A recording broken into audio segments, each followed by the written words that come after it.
So hello guys, അങ്ങനെ എൻ്റെ മറ്റൊരു പോഡ്കാസ്റ്റിലേക്ക് വീണ്ടും സ്വാഗതം. അപ്പോൾ നിങ്ങൾക്കറിയാലോ, ഈ ഫോട്ടോഗ്രാഫി എന്ന് പറയുന്നത് തന്നെ അറിയും തോറും അകലം കൂടുന്ന മഹാസാഗരം.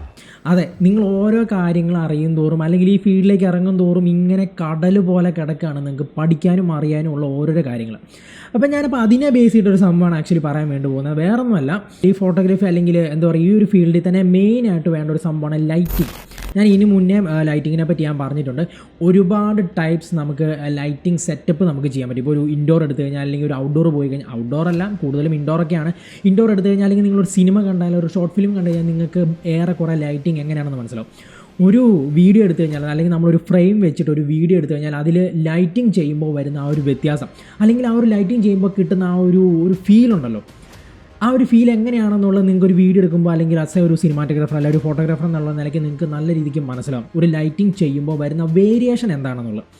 സോ അപ്പം അങ്ങനെ ഒരു ലൈറ്റിങ്ങിനെ പറ്റിയാണ് ഞാൻ പറയാൻ വേണ്ടി പോകുന്നത്. സംഭവം എന്താണെന്ന് പറഞ്ഞു കഴിഞ്ഞാൽ, കഴിഞ്ഞ ഇടയ്ക്ക് ആലിസേജർ ഒരു ട്രെൻഡ്സിൻ്റെ ഷൂട്ടിന് വേണ്ടിയിട്ട് ഞാൻ പോയിട്ടുണ്ടായിരുന്നു. അപ്പോൾ അവിടെ ചെന്ന് കഴിഞ്ഞപ്പോഴത്തേനും ഈ ഷൂട്ട് ചെയ്യാൻ വന്നിട്ടുള്ള ടീം അവർ ചെയ്തിരിക്കുന്ന ലൈറ്റിംഗ് കണ്ടു കഴിഞ്ഞപ്പോഴാണ് എനിക്ക് മനസ്സിലായത് അവർ ഈ ഒരു മെത്തേഡ് യൂസ് ചെയ്തിട്ടാണല്ലോ ആ ലൈറ്റിങ്ങും കാര്യങ്ങളെല്ലാം ചെയ്തെന്നുള്ളത്. അപ്പോൾ ഞാൻ എൻ്റെ കൂടെ ഉള്ളവരുടെ പറഞ്ഞാൽ, അതെ ഇതാണ് സംഭവം, ഈ ഒരു ടൈപ്പ് യൂസ് ചെയ്തിട്ടാണ്, ഈ ഒരു മെത്തേഡ് യൂസ് ചെയ്തിട്ടാണ് അവർ ആ ലൈറ്റിംഗ് ചെയ്തതെന്ന് ഞാൻ പറഞ്ഞു കൊടുത്തിട്ടുണ്ടായിരുന്നു.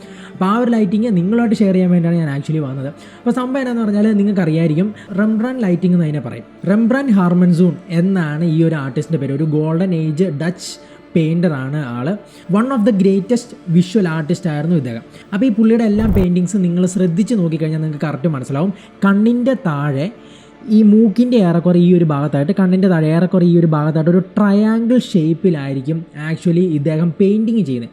അതായത് നമ്മളിപ്പോൾ ഉള്ള ക്യാമറ അല്ലെങ്കിൽ ഈ ഒരു ലൈറ്റിംഗ് യൂണിറ്റ് സെറ്റപ്പ് കാര്യങ്ങളെല്ലാം വന്നതിന് ശേഷമാണ് നമ്മൾ കൂടുതലും ലൈറ്റിങ്ങും കാര്യങ്ങളെല്ലാം ചെയ്യാൻ വേണ്ടിയിട്ട് തുടങ്ങിയത്. പക്ഷേ ആക്ച്വലി ക്യാമറ ഒക്കെ വരുന്നതിന് മുന്നേ തന്നെ പെയിൻറ്റേഴ്സ്, നിങ്ങൾ ഒരുപാട് പെയിൻറ്റിങ് എടുത്ത് വെച്ച് നോക്കിയാൽ മതി, കറക്റ്റ് ഡീറ്റെയിൽ ആയിട്ട് ഹൈലൈറ്റ്, ഷാഡോസ്, പോർഷൻ എല്ലാം അതുപോലെ ഡീറ്റെയിൽ ആയിട്ട് ഓരോ പെയിൻറ്റിങ്ങിലും അവരെന്താ പറയുക ചെയ്തു വെച്ചിട്ടുണ്ടായിരിക്കും. അപ്പോൾ അങ്ങനെ പുള്ളിയുടെ പെയിൻറ്റിങ്സിൽ വരുന്ന ഒരു എന്താ പറയുക, ഒരു ഹൈലൈറ്റ് എന്ന് പറയുന്നത് ഷാഡോ എവിടെയൊക്കെ പോകേണ്ടടുത്ത് പോകണം, ഹൈലൈറ്റ് എവിടെയൊക്കെ പോകേണ്ടടുത്ത് പോകണം എന്നുള്ള രീതിക്കായിരുന്നു. ആ രീതിക്ക് നല്ല ഡീറ്റെയിൽ ആയിട്ടായിരുന്നു ഈ ഒരു ഡച്ച് ആർട്ടിസ്റ്റ് പെയിൻറ്റ് ചെയ്തുകൊണ്ടിരുന്നത്. അങ്ങനെ പെയിൻറ്റിങ് ചെയ്യുന്ന ടൈമിൽ പുള്ളിയായിട്ട് ചെയ്തെടുത്ത ഒന്നാണ് ഈ പറയുന്ന പോലെ ലൈറ്റിംഗ്. അതായത് ഇപ്പോൾ നിങ്ങളൊരു ഇൻഡോർ ഒരു ഷൂട്ട് ചെയ്യുകയാണെന്നുണ്ടെങ്കിൽ നിങ്ങൾക്കൊരു പ്രൊഫഷണൽ അല്ലെങ്കിൽ ഒരു സിനിമാറ്റിക് ടച്ച് ആ ഒരു പോർട്രേറ്റിന് കൊടുക്കണം എന്നുണ്ടെന്നുണ്ടെങ്കിൽ, അല്ലെങ്കിൽ ഒരു കണ്ടു കഴിഞ്ഞാൽ ഒരു സ്റ്റാൻഡേർഡ് തോന്നിക്കണം എന്നുണ്ടെന്നുണ്ടെങ്കിൽ ഈ ഒരു ടൈപ്പ് ലൈറ്റിംഗ് ചെയ്ത് കഴിഞ്ഞാൽ നിങ്ങൾക്ക് പക്ക ഒരു ഫോട്ടോ നിങ്ങൾക്ക് കിട്ടും, അല്ലെങ്കിൽ നിങ്ങൾക്ക് പക്ക ഒരു വീഡിയോ നിങ്ങൾക്ക് കിട്ടും.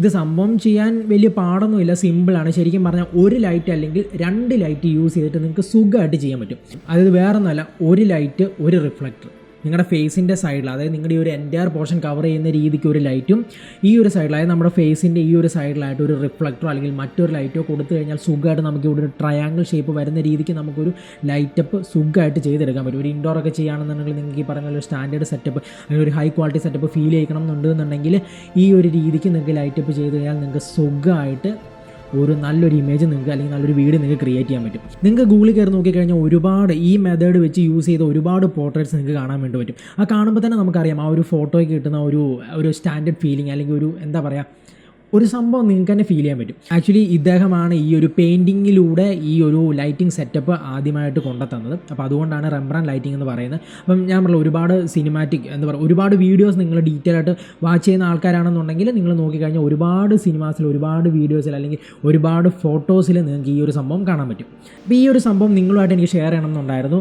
സോ എന്തായാലും വീഡിയോ ഇഷ്ടപ്പെട്ടവർ ചാനൽ ഒന്ന് സബ്സ്ക്രൈബ് ചെയ്യുക, ലൈക്ക് ചെയ്യുക, ഷെയർ ചെയ്യുക, ബെൽ ബട്ടനോട് ഒന്ന് പ്രസ് ചെയ്യുക. അപ്പോൾ മറ്റൊരു വീഡിയോ ആയിട്ട് വീണ്ടും കാണാം.